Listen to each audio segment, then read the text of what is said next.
Today I'm going to be doing a full walkthrough tutorial of my signature vintage goth look. I've already wiped the excess concealer off my lids and primed them with powder. And I'm going to start with my M141 cream clay eyeshadow from Mob.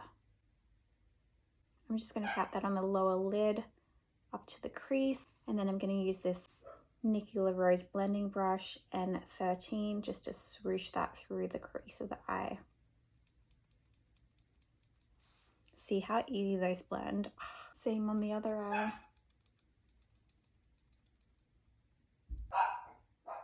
Wouldn't be a video without Herman and Lily buffing in the background. I'm done with the lid, so I'm just going to set that with translucent powder. This is the Cosette S140 brush. What really makes this look super vampy is this cake liner. I just kind of spritz a little bit of water on it like that. Take my favorite angle brush from About Face Beauty, and I'm going to make a paste with this liner. Vic, the maker of Mob Beauty, describes this paste as like a gravy. You don't want it too sheer, otherwise the liner will be really sheer. You want it more of like a pasty kind of gravy. So I'm going back and forth, working it into that brush, and that should be good to go for some eyeliner now. I'm going to use the flat of that brush along the lash line, and I'm going to start stamping that color across the lash line. For right now, I want this line to be a little thinner. Once you get to the outer edge, I'm going to spin the brush this way. What I'm going to do is I'm going to place the liner brush where I want it and just kind of swoop that inwards. I'm going to create the line inwards like that. And then I'm going to make the top line doing the same thing, kind of connecting to the liner that we already just did. And then I'm just going to fill in the blanks right here. And there we go. I love this straighter eyeliner shape, especially with the shape that my eyelids are these days. Now everyone say a prayer to the old gods that this liner on this eye will be the same. My motto with liner is always kind of like quit while you're ahead, because when you start fussing with it a little too much, that's when next minute you're Amy Winehouse.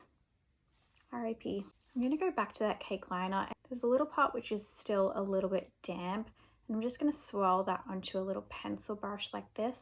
And I'm going to use that to really kind of blow out that lower lash line.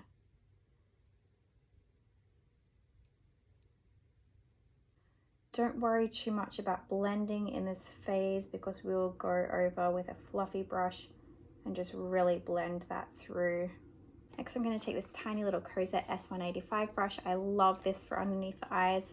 And I'm just going to take a tickle of my M157 cream clay eyeshadow onto that brush.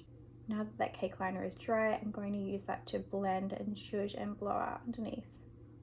I always use a clean sock from my sock drawer, which is right there, to just kind of wipe my brushes off if I get a little too much on the brush. Krampus! So now that we're getting down lower, I wiped that brush off onto the fabric so we can kind of have like a little bit of a hazy faded blend underneath there. Oh yeah. So the reason why I use the cake liner underneath instead of just going straight in with the shadow is because that cake liner stays really well, and then this cream shadow is nice and emollient, so it's going to softly blend that cake liner in for us without having to do so much work. Don't worry too much about this lower lash line blend just yet. Now what I'm going to do is I'm going to take my foundation brush, and I'm just going to use the very tip of that. A concealer brush would work too.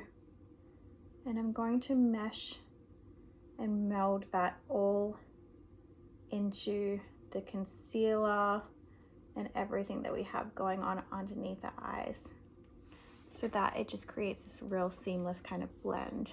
I wanted to do this look, but just less dramatic. Just don't blow out the under eyes as much. Oh, so good.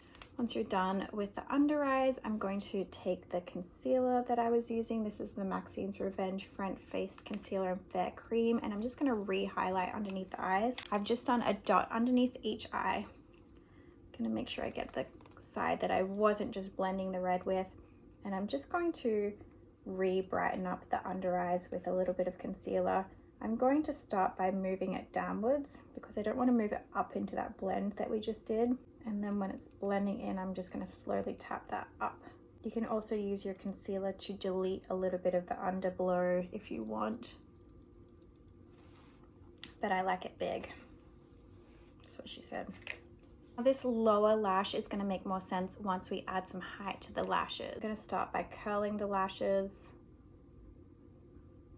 I'm going to use colored mascara, but before I use any colored mascara, using a lash primer can really be helpful. Usually lash primers are a little bit lighter, so it can make the color pop a little bit more, but I've found that colored mascaras just don't give you the kind of volume that I love and I'm used to. Just pop the lash primer on, but don't let it dry before you put your next coat on. The last few times I've used this look, I have used the CoverGirl mascara, but I want to use this one today. This is the Overload Lethal Cosmetics. This is a vegan red mascara. The first time I used this one, it just didn't give me the volume I was hoping for, but oh, hello, with the lash primer, there we go. So I found it.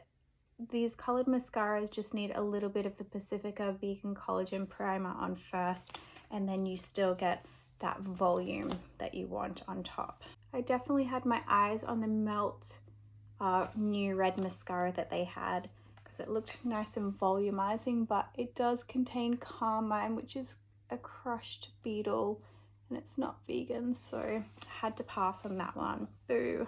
I'm just going to sweep whatever's left on the brush on the lower lash line. I don't usually bother putting primer on the lower lashes because I don't need them to be drama volume. Setting that concealer and then setting that lower lash line while I'm at it as well. The look that I did for my Nosferatu fragrance video, I used my M120 matte lipstick, but today I'm going to be using M166. This is a blood red lipstick from Not Another Hannah, and what I'm going to do is I'm just going to tap that onto the lip for a blooded look. I'm also going to tap that little like overdraw on my Cupid's bow as well.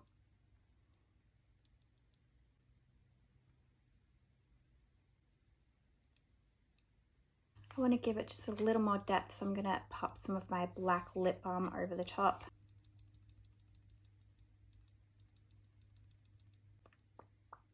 Just kind of give it a little bit of a blend and blur it in with the finger.